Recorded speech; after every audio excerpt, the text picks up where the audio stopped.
Hello. For the record, this is not coffee because I don't drink coffee. This is hot chocolate. So this video is going to be pretty chill, hence the warm lights. At the end of the day, sure it's covered in kids stuff. And I just want to edit some photos. I wish I could use my iPad, but we all saw how that went. I need to scoot over. This way there's room for the screen. So yeah, a lot of people talk about Lightroom and their favorite photo editing app, and so I thought I'd just sit down, chill, edit some photos, and show you my favorite mobile photo editing app that I think deserves a lot more recognition. And actually, they now have a Mac desktop app as well, so you can check them out in the link in the description. Also down there, you can find the music that you'll hear in the background, and that's thanks to Soundstripe. If you want 15% off, use code INITIALFOCUS, also down there. I really like hot chocolate. Okay, let's begin. So again, I'm using Darkroom. Now I'm using a 𝗚𝗧𝗨𝗙𝗙 icon pack, which is why it looks like this. This is actually what you want to look for. So basically accesses all of the albums that are in your Photos app. And so I created one just for this video where I just put in like 30 some odd raw photos, and probably not going to show them all here, but just kind of want to go through and show you how I edit, show you some of the cool features of Darkroom and why I think it's so awesome. So let's just start the first one and go through it. But we can tell it's a raw photo up in the top left. We can always go back to our library, can favorite things. This we'll get into in a little bit, but basically just menu system. You can delete it, and of course you can export. And I really like how you can export to modify the original or save a copy. I usually end up saving a copy. And then we basically have our editing tools down here. Have all of our straightened.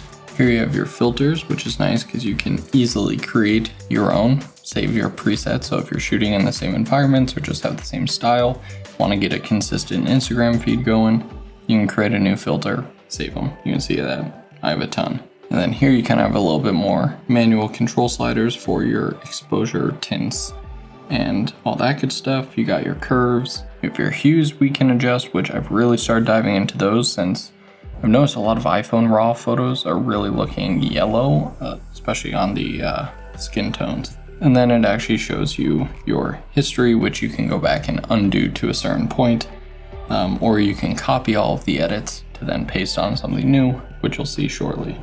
Heater turns on. That will be great for audio. So I like very dark, kind of grungy, desaturated, a lot of blues and grays. So I have a couple presets that I usually like to start with, usually one of these two. Feeling this one. And the nice thing is it's not just baking that preset. If I then go to the manual sliders, I can see that actually is applying those adjustments rather than just like slapping a LUT on it. So if this is getting the image the majority of the way, but I still need to fine tune it for this particular image, I can go in and without damaging anything, change it. Like that, a bit darker. Ooh. See what this looks like. Touch of warmth in there. Kind of like that. What's nice is obviously you can export them all at once, or you can just keep editing and then export them later. Totally up to you. I can hit the share, save it, or I can just swipe, move on. And of course those edits will remain. Again, it doesn't bake it in. I can forever open this app, go in and revert this to the original if I wanted to. Now this was actually from the same day. So what I'm actually going to do is go back to the one I already edited, hit the three little dots, and we'll see a bunch of different options here. One of the cool things is you can get a histogram going. Turn that on anyway. And then I'm actually going to copy the edits. And I'll swipe over to this guy, hit the three little dots, and paste the edits. You notice on the histogram, it actually notified me that I'm clipping the blacks. Very helpful tint. And again, it's not baking it on. I can still go in and adjust. And you can see as soon as I am not clipping anymore, that little blue line on the histogram goes away. And if I bring it back, go there. It's looking pretty cool. It's a nice little set going there. Let's go for a different look. Let's go for something a little warmer here. A preset for this. And the shadows down a bit. I know it technically says clipping, but I'm the artist here. I don't care. The only real important thing to know here, especially when it comes to clipping blacks, is if you were editing something that you know you want to print, definitely go a little brighter than what your exposure is, because unless you have a full-on professional monitor, computer, and printing setup going, everything's going to print a little darker than what you see on a nice, bright, shiny digital screen. I'm going to clip this just a little bit. I like that. Everyone loves taking pictures of food. Not loving any of my presets, really. This one I actually need to get rid of. This, I don't know what original photo I made this preset, but I'm going to tap on that. Delete filter. You know what? This one I'm just going to do by hand. So I'm going to skip the filters. And first thing, we're going to lower the exposure. I'm going to bring up the contrast. There's a lot of brightness going on outside the bowl, so I'll add a vignette to offset that. It's also darkening the bowl though. The only downside about Darkroom is there's currently no like masks or anything. Bring the highlights down. You can see that the paper on the top left is very blue, kind of off-white, so I'm going to bring that to the right a little bit.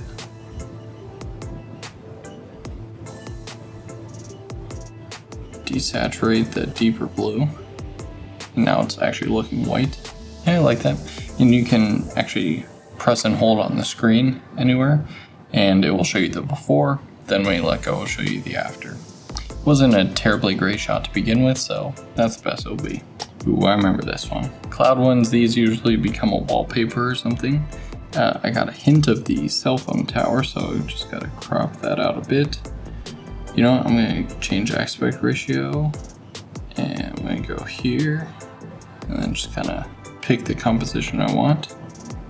Kinda like the blues, because we're gonna add some deep blacks, and I think that's gonna look really cool. Up the exposure a bunch.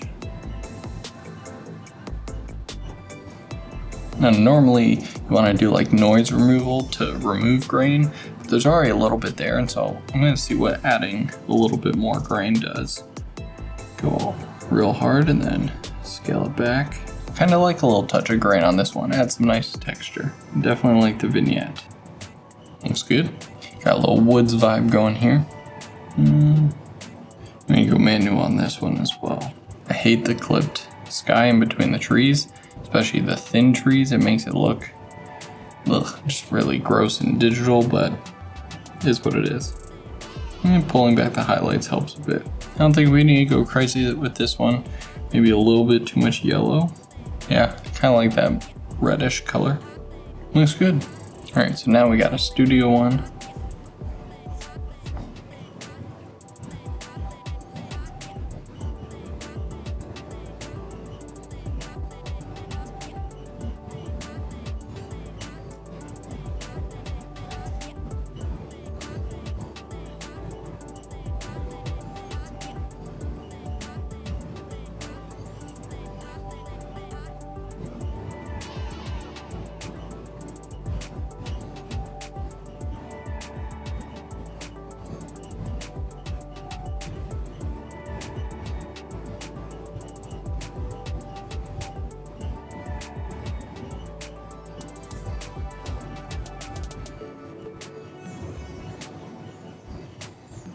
Gotta love raw. It's another one like background color looking thing.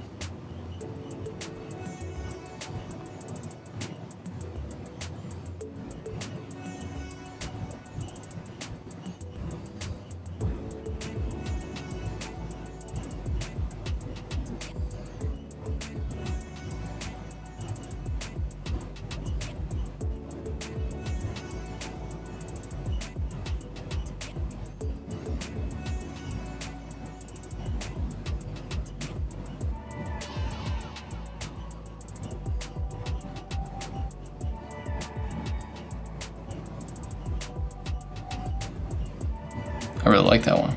This one was from like the same spot, but kind of cool because it shows the stone and the rocks as well as greens. So I'm going to try copying these edits again. Paste. It's looking kind of cool. Gotta make some adjustments. Good. Oh, little toddler boots. It's always fun making micro adjustments, and then you tap the before and after and you're like, whoa, that looks good. I just love crisp snow.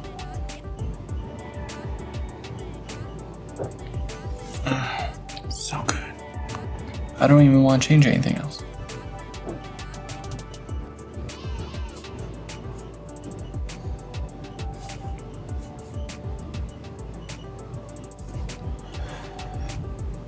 Yes. Oh, got a hole. Is that going? Yeah, baby. Ooh, a little too harsh. Not too far off though. Looks really nice. I love colors of the wood floor and the couch perfectly like correlate to her colors. I think I'm gonna end there. Hopefully you guys enjoyed that. Would love to hear in the comments down below photos you take on your phone. Do you edit on your phone or do you edit on a computer in like Photoshop or something? If you're interested in checking out Darkroom, this wasn't sponsored. I have no affiliation, but it's a really good piece of software, so check it out in the description below. Thanks so much for watching. I'll see you in the next video.